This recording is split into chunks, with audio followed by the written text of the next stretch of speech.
Some theories say that the most creative people are young children, but my next guest is going to show how she was more creative the longer she's been around. Crystal Rhodes is an award-winning playwright. She is an author, and she has been a bit of a wild child all of her life. Welcome, Crystal. Thank you, Lee. Thank you very much for having me here. I appreciate it. Well, I'm excited to have you here because I've heard so much about your work and your amazing road and how many things you've done that you didn't even realize you can do. So I want to start from the beginning. How did you get your love for writing? Well, I've been writing since I was a child, since I was 8 years old. One of the stories I tell is a true story. When I was 8, I wrote a 300-page book by hand on these little, the little blue line paper they still use. And every day after school, I gather all my friends in the neighborhood, and I'd read another chapter of my book about this little girl named Rosa. Don't ask me where I got that from. Who took all these wonderful adventures. And so that started my imagination going. I always loved to write. And it sounds like you were a writer thinking toward play already, even as a child, right? You're already performing and reading for these kids. Well, I was reading. I can't say I'm much of a performer at all, believe me. But I am a writer, and I read. Although I do try to act when I read, not very well though. But yeah, I've always loved writing. I love creating, and it just never occurred to me that I couldn't do it. And so you had commercial success right out of the gate. Now, I know you went to college and you had other jobs, but you said that right off the bat you started doing well. What was your first commercial success? Well, my first commercial success was a play called The Trip. I moved from my hometown in Indianapolis, Indiana to the San Francisco Bay Area, and I took one playwriting class. And my first play was about a kind-hearted prostitute, and my playwriting teacher said, well, do you know anything about this? And I said, no. He said, well, write something that you know about, and it will make it much easier. And really all I wanted to know was the format on how to write a play, because I knew how to write the story.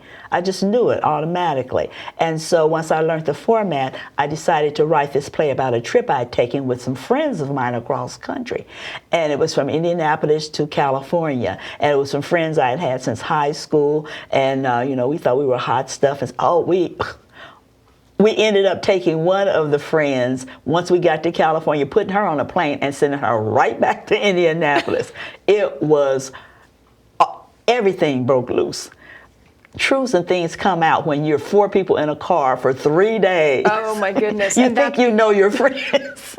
And that became your story, your first one? That became my story, The Trip. It became a one-act play, and it opened up at the Berkeley Playhouse, if that was the name of it. No, it was Black Rip Theater. Okay. That's what it was called. And one act, and there happened to be a publisher, a book publisher, in the audience. I remember it ran for 4 weeks. They would run one-act plays for 4 weeks at this theater. And she was there one evening, and she came to me and said, I'm looking for some plays to put in this anthology. And so my play was one of the ones that was picked. And from there on, it just blew up. The Trip has been, that was 30 years ago. And The Trip has had a production almost every year. One of my plays has been produced every year for 30 years. If it wasn't The Trip, it was one called Stoops. That was a high successful play for me. I can't even remember all the plays that I've written that's been produced. But the reason I know they've been produced every year for 30 years is because I keep all of my contracts in a book, and I separate them by year. And one day I looked back, and it was like 30 years of contracts. And they keep coming. Every year, at least someplace in this country, my play was, a play of mine was being produced. And I think I told you this earlier, I didn't know that was unusual. I thought, I'm a writer, I'm supposed to get produced. I mean, why would I write plays that I didn't want produced? So you just felt everyone's successful. You write a play, people pay you money. Produced. I mean, what was the point other than that? As far as I was concerned. But then also it's clever enough to understand the commercial, how you can get produced commercially. Because the play, The Trip, only took 4 chairs and 4 actresses. That was a set. I mean, how cheap can you get? How can you lose money on 4 chairs and 4 actresses. And so I even produced it myself when I decided to become a producer. All right, so tell me a little bit about commercial success. This is interesting. So one of the aspects of being commercially successful as a writer is a simple set. A simple set and a good cast. Story, well written. Yeah, Now, it needs to be well written. Well written, right. That connects with the audience. And I usually wrote comedies to begin with, and things that people could recognize. You know, a trip. I mean, who isn't taking a trip? Even a family trip can turn into chaos. So this just happened to be Friends. And then I wrote a play called Stoops, and that was my first full 2-act. Okay. And that was about 3 friends who grew up together during the Vietnam era, the era of Vietnam and on to there. And we followed them through childhood, teenagehood, and marriage. I mean, people have friends. Hopefully lifetime friends, as these 3. And that was based on a friendship of mine from my old neighborhood. And my 2 girlfriends and I have been friends since babies. Our mothers were friends. Our grandmothers were friends. We were the 3rd generation. So I knew this story. I fictionalized it, but I knew the story. Something that people could relate to. And simple set. That one has been successful. As a matter of fact, it won me I don't know how many nominations, but I did win a award for best playwright from a theatrical production in Chicago. Now, you've won a number of prizes for being a playwright. Can you tell me a few of the prizes that you've won, a few of these contests you've won? Maybe was there one that was particularly important to you or special? Well, the contests I've just recently. Okay. My plays have been nominated. I counted one time, I think 20 times I've had works nominated for at least 20 awards. Right. And some of them I never took seriously because, like I said, I thought everybody, naive, I was really naive. I really just thought you write. And then you get produced and you win awards. And people like your plays and you win awards. So, and the first award that I won was the Black Theater Alliance Award in Chicago. My play was up for 10 nominations and it won 7, and I won as Best Playwright. And I didn't go to that award because I didn't want to lose 10 times. It didn't even occur to me I would win. I mean, it didn't even cross my mind. Right. And then when the producer called me all excited, we won 7 out of 10. I'm like, oh, darn, I should have been there. Oh, my goodness. But then I kept getting produced, and I went to, I wrote a play called The Diary of Annie Mae Franklin. Okay. Now, this is the playwriting. It was playwriting, book writing, and then back to playwriting. Because But always writing. Okay. It was always writing. So I took a couple years off, even after I won that award, to write books, because I wanted something different. I was getting bored writing plays, you know. And once you write a play and it's out there, it can get produced. I didn't have to write any more plays. I lived quite nicely off of the Trip and Stoops. You know, every year I was getting some money off of it. Because you just kept getting contacted and people would want the play and produce it. And it was word of mouth. Right. I realized that the theater can be somebody knows somebody who knows somebody. Well, we're looking for a good play. Oh, that play made money. And so, contact the playwright. And so we would negotiate. Right. They do the play. So books were totally different. But anyway, let me tell you how I started getting to the contest things. Yeah. It was only 3 years ago. I wrote this play, The Diary of Annie Mae Franklin, and it's about a African-American family in the South who harbors a young Japanese-American boy who escaped from an internment camp. I found out they had 2 internment camps for Japanese-Americans during World War II in Arkansas. Really? And I didn't know that. I mean, I didn't realize, yeah. And so I thought, I knew the story of Anne Frank. And so I kind of did a kind of parallel thing, but it was an African-American family hiding a Japanese-American young boy. So that play, I saw, I got good critiquing from my critique group. I'm a member of Sisters in Crime, let me give them a plug, which is a national mystery writers contest because I write mysteries too. I'll bring that up later. Okay. And they said, oh, this is real good. I mean, their reaction was like great. First time I had ever given one of my plays to people outside of the theater world to read before it went out there. These are mystery writers, but their reaction, was like, oh, okay, because this is an audience. So I was looking around for some place for that play to go, and there's a National Black Theater Festival every 2 years in Carolina, Winston-Salem, north or south. I never remember which one is which, but Carolina and Lord, people from Carolina will probably have my head for that, but anyway, it was Winston-Salem. And I submitted the play for their reading contest, and this is national and international. They only pick 40 plays to be read during their festival, and mine was one of them. And I have to say that my writing partner, and I'll talk about her later, Lily Evans, her play was picked too. So here we are, two people who write together, 2 out of 40 people in the entire country, and we got picked. And so, and again, you thought this probably happens all the time, right? Well, I kind of knew this was kind of special. Okay. But because I had been to this National Black Theater Festival before, and I knew people from all over the country as well as Africa and some of the islands were there. So I hadn't been there as just a person going to watch plays. So I kind of knew that. And then it was one, when you did their reading, they had the audience, they would give you 1 to 10. Okay.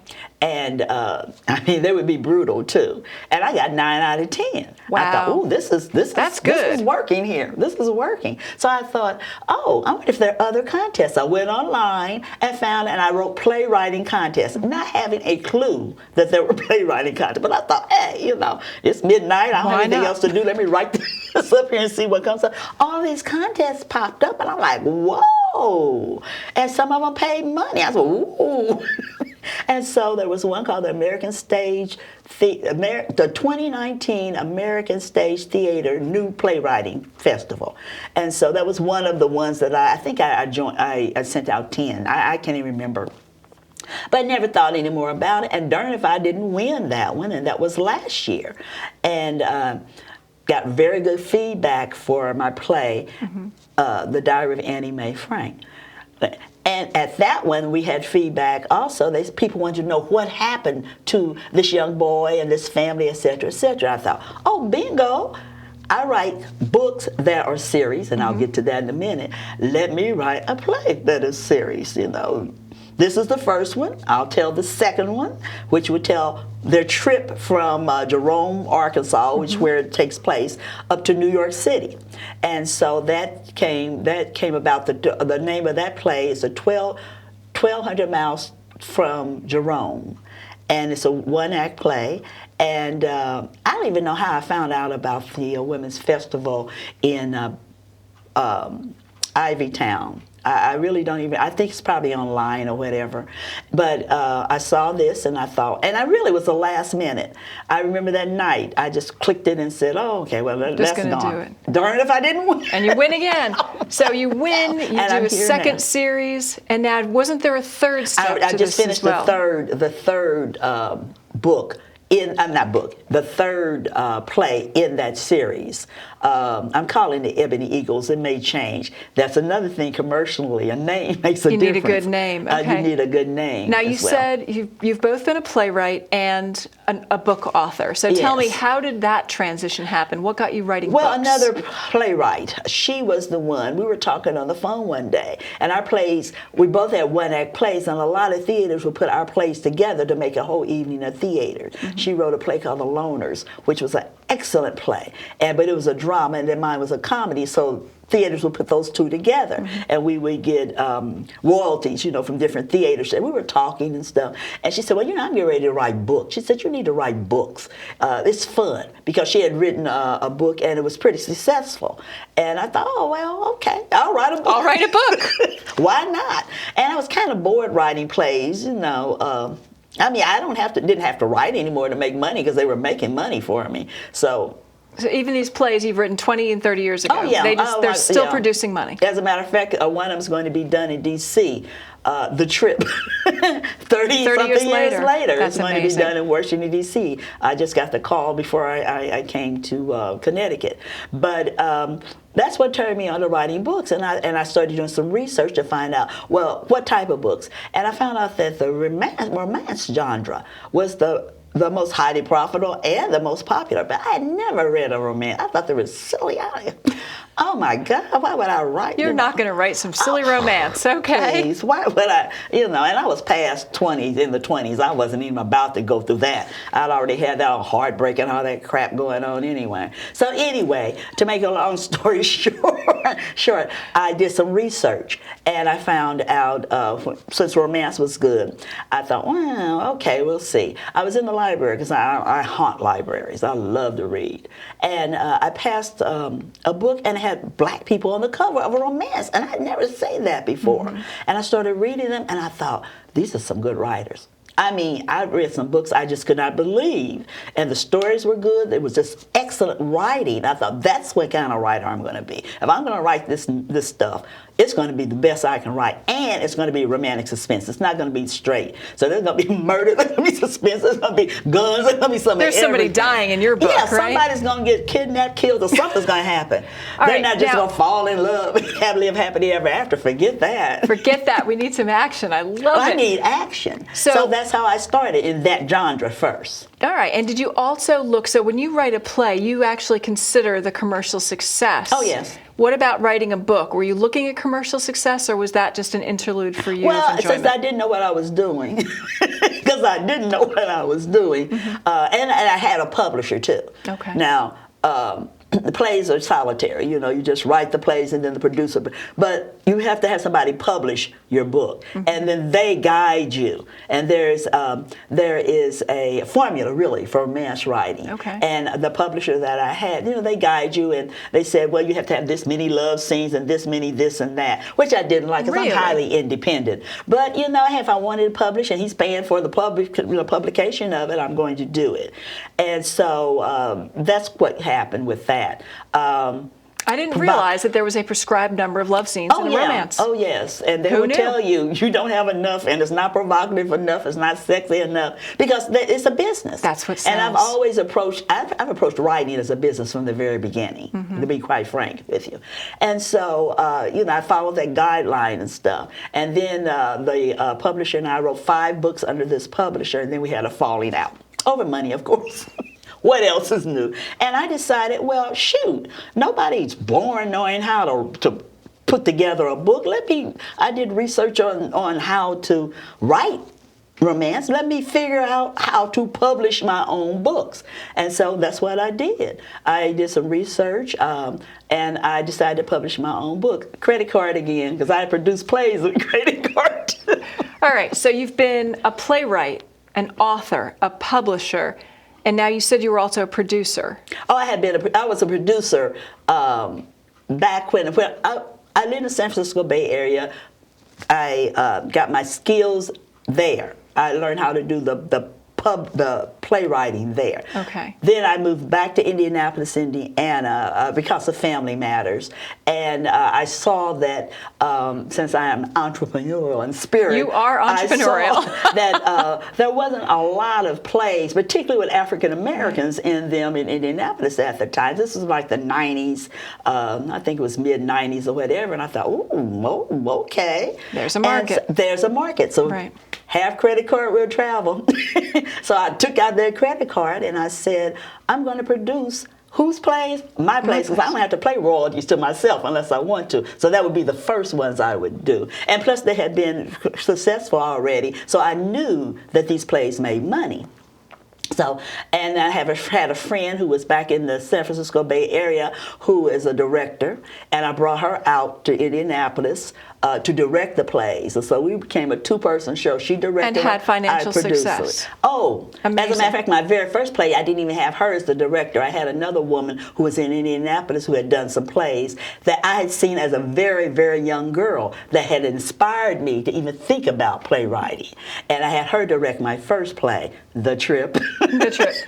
And had success. I made quite a bit of money off of that. And that's when I'm like, oh, I can make money at this. But because there were established theaters in Indianapolis that weren't making a profit. And here I was, a one-woman show, turning a profit. I made enough money to bring my friend Deborah Asante to Indianapolis to house her and her son with my daughter and me, and together we did very well and traveled with the pieces as well. And then I did produce another playwright as well. That's when I became a producer.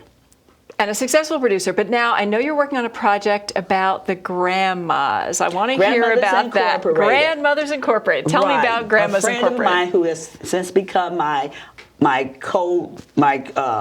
writing partner was telling me the story of her mother and how her mother and another woman tracked down my friend's Lily's niece, and they had like Columbo the raincoats on. And this niece had run away with this young man, and they found her, and from what my friend told me, they were questioning this young man and telling him that, we want to know who you are, where you came from, etc. What are your intentions? And she was telling me I was falling out. It was so funny because I could picture these older ladies. I think they were like in their 70s and 80s or something, and they were questioning this young man, and I said, well, that sounds like the mafia. That sounds like Murder Incorporated or something. And she and I almost at the same time said, Grandmothers Incorporated. And that's how we came up with the idea of these 4 African-American women. They're in their 60s, they're widows, and they solve crime. Even if there hasn't been a crime, if they suspect there's a crime, they go and investigate, and they're going to find somebody who's guilty, even if the crime has not been committed. If it's a crime in their book, they're going to get. If it's a crime in their book, then they're going to take care of business because they're going to rid the city of all this crime. But these were real women who solved a real crime, in real life. And but you turned them into characters. 4 characters, four hilarious characters, and we've been quite successful with it. We've produced a series of 4 books. The Grandmothers Incorporated series. We wrote a play, Grandmothers Incorporated. They got an off-Broadway production. Off-Broadway. Sold out crowd, and an extension of it. And we've written a screenplay, which we've just entered into, we have an agent who entered into another contest, but we entered into a screenwriting kind of workshop thing very recently. So we'll be hearing in August whether we get that or not. So but we are determined that this is going to be a television show. We're determined. Well, it could be. I mean, it's already been off Broadway. There's nothing like that out there, so it should be. So that's the next step, right? So you've done the plays, you've done the books, and now you're headed for TV. And actually that would be the last of me because I've really done almost everything I've wanted to do. Okay. Anything I want to do, I just do it. And we were discussing earlier. It's probably because I didn't know I couldn't. And that's what I want to say to anybody in the audience. Sometimes you don't know what you can do because you don't know you can't do it. So that sounds like it's really your secret. Is it? It must you be. Just do it. I just do it. And I don't put any limitations on myself because I don't know what I'm doing half the time anyway. And I find out what am I to do to get this done. And it's the most fun I've ever had. It really is. And I don't see an ending until, like I told my daughter, when they put me in the grave, make sure that pencil's in my hand. Because you're just going to keep going. Because I'm going to keep right on going. This is fantastic. So no one's told you can't be on TV. Therefore, that's the next. That's your next horizon. I don't see why not. I don't see any problem with it. They've got stuff that's way worse than mine. And I know my stuff is good, so why shouldn't it be? Why not? What about the big screen? Do you have any aspirations for a movie? I'm never really that interested in the big screen. I mean, if somebody's out there wanting to do it, okay. Right. But you do a lot of series, so a TV actually makes sense, exactly. right? Because you do play series, book series. I do book series, play series. Well, actually, this anime thing is the first time I've ever done a series for a play. But so far, the first two plays both won awards, so I must be on a pretty good track. So, and I've got the 3rd one completed, and I'm going to put that out there to see if anybody's interested in giving me an award for that one too. Right. Give you an award, give you some money, and let you start running with that. Why not? So that's the goal. And is there another book coming out for Grandmas Incorporated? Do they have another crime to solve? They'll find one. Grandma's Incorporated, they're going to Hollywood. Oh, they're going to Hollywood. Now, we're writing something else, my writing partner and I won't divulge what that is. It's totally different. Murder mystery, thriller. And it doesn't have to do anything to do with Grandmothers Incorporated. Now, in my series, the book series I do have a book coming out called Someone Like Them, who is about a 50-year-old African-American woman who becomes a superstar at 50. Well, okay, but look at you. You just continue with your stardom. Oh, well, thank you. Well, I'm impressed with everything you've done. Thank you. And the more we talk, the more I'm amazed by your life just keeps rolling up. It does. It really does. So I'm grateful, too. Yeah, I mean, do you see any stop in sight? Because most women go, well, you reach a certain age. Why should it stop? I mean, why? And I don't see any reason why it should. And do you have any other dreams? What's next for you? So TV maybe. Is there anything else in there that you'd like to do? Well, there's one thing and I just won a creative fellowship from the Arts Council in Indianapolis, Indiana. Every 2 years, artists from all over the state submit ideas about something they'd like to do in their life as artists, and they award you $10,000 to go live your dream, whatever you want to do. And so what I said I wanted to do was to follow the trail of African-American slaves who escaped and went into Canada. What happened to them? I mean, we hear the story. I know Harriet Tubman, the movie recently came out, well, not recently, but a couple of months ago. Right. And okay, so they went to Canada, and what did they live happily ever after? Right. So I'm going to take that money, and I'm going to Canada, and I'm going to trace the trail and see where did they go. I'm going to 4 different cities and talk to people, go to museums, see what happened.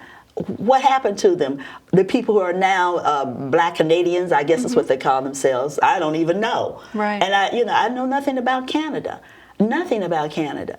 And I thought, well, there are a lot of African Americans who went to Canada and are still in Canada, and their children are in Canada, which means there may be cousins.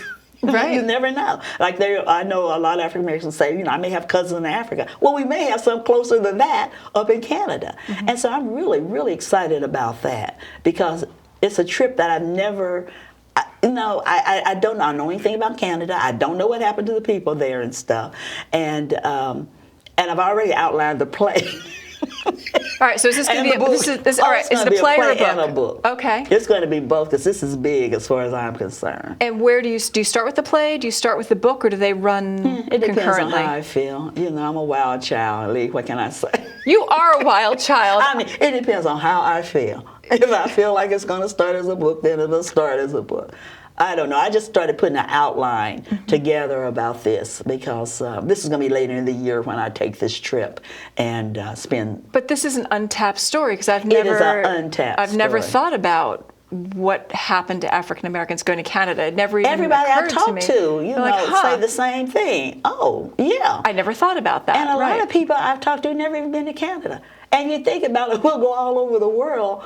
And the country that's closest to us, and probably more like us than any other country that's close by. I mean, I've been to Mexico, I don't know how many times, on the islands, and I never even thought about. I remember I went one time, we did cross the bridge from Detroit to Canada, and the gas was twice as much. So it wasn't America, so we turned around and come back.